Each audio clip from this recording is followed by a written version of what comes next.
Picnic ऋतु आसिले मने पड़ी जाए सब प्रसिद्ध पर्यटन स्थल कथा। ओडिशा रे रहितबा विभिन्न पर्यटनस्थली मध्यरु संबलपुर जिलार देवझरण जलप्रपात एक प्रमुख पर्यटन स्थली भाबे जनाशुना नाम अटे। घंच जंगल और कुळुकुळिया झरणा पानीर शब्द एठाकू पर्यटक मानकू वर्ष तमाम आकृष्ट करिथाय।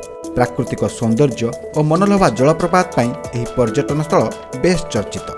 संबलपुर को कटक को संयोग करथवा जातीय राजपथ रे गला बेले जुजुमुरा निकटरे पड़िथाय देवझरण जलप्रपात। पिकनिक ऋतु रे राज्य समेत राज्य बाहर पर्यटक मानकर प्रथम पसंद होइथाय देवझरण जलप्रपात। एठाकू पर्यटक माने आसी जलप्रपातर मजा नेबा सह निकटरे थिबा पार्क और प्राकृतिक परिवेशर मनभरी मजा उठाइथाय।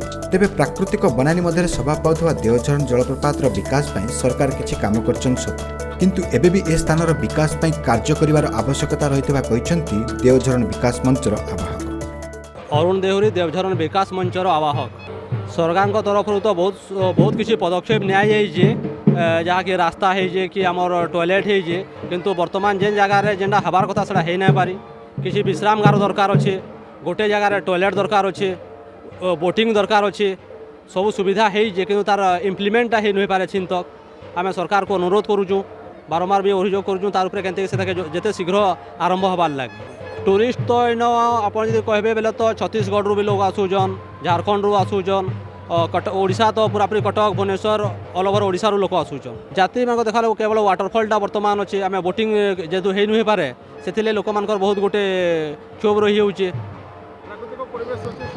बहुत सुंदर परिवेश अच्छे, जिते लोक आसले भोजी करबार किसी असुविधा ना ना। आम मैंने तो बोटिंग लगी आम सब बेले प्रयास करूँ। बोट आसिक भी अच्छे तो से बोटे के जल्दी फॉरेस्ट डिपार्टमेंट तरफ कार्यक्रम हो पार्बा। एमए डिपार्टमेंट तरफ बर्तमान काम चलीजे और फॉरेस्ट डिपार्टमेंट ताकर जहाँ भी करबा कथा से माने ये हेल्प करूछन से माने।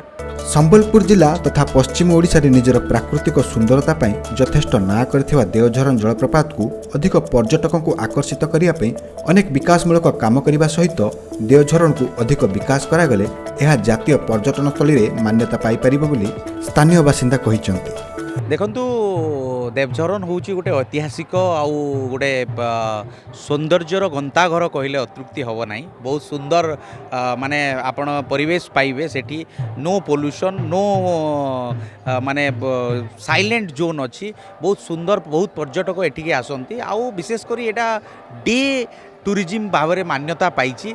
आउ दिन बेले लोकंकर सुअ छुटे अंचल जुजुमुरा अंचल एटा गोटे माने ऐतिहासिक जगह, किंतु ताहा वर्तमान सेतेटा लोक जानिबापई चाहूले मध्य जानी पारु नाहांती। तार प्रचार प्रसार आहुरी दरकार, सेतिरे भित्तिभूमि आहुरी दरकार।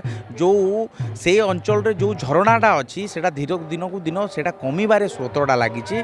आउ सेटा नेचुरल रिसोर्स जदि अच्छी ताले ताकू सरकार निश्चित भाव में ध्यान दवा कथा। वर्तमान से भलिया ध्यान दे नांती जो ध्यान रे कि अन्य राज्य अपेक्षा पर्यटन स्थली अपेक्षा निज राज्य रे संबलपुर जिला भलिया गोटे प्राधान्य पश्चिम ओडिशार केन्द्र बिंदु रे गोटे देवझरण भलिया पर्यटन स्थली अच्छी। ताकू सरकार आउ सुंदर भाव में ध्यान देले आउ सुंदर भाव में हो पारि, किंतु विकास अधूरा हो रही। विकास आहुरी हम। देवझरण जदि विकास गंताघर साजिब आगामी दिन रे राज्य देश सबु अंचल रे एटा गोटे परिवेशर गंताघर कहले अतृप्ति हम ना। प्राकृतिक वातावरण रे पहाड़ को चिरी सृष्टि होइतिबा देवझरण जलप्रपातर विकास पई जदि प्रशासन टिके अधिक दृष्टि देबे ताहाले एहा पर्यटकों को अधिक मात्रा रे आकृष्ट करि पारिबे। संबलपुर नवीन दास का रिपोर्ट, खबर ओडिशा।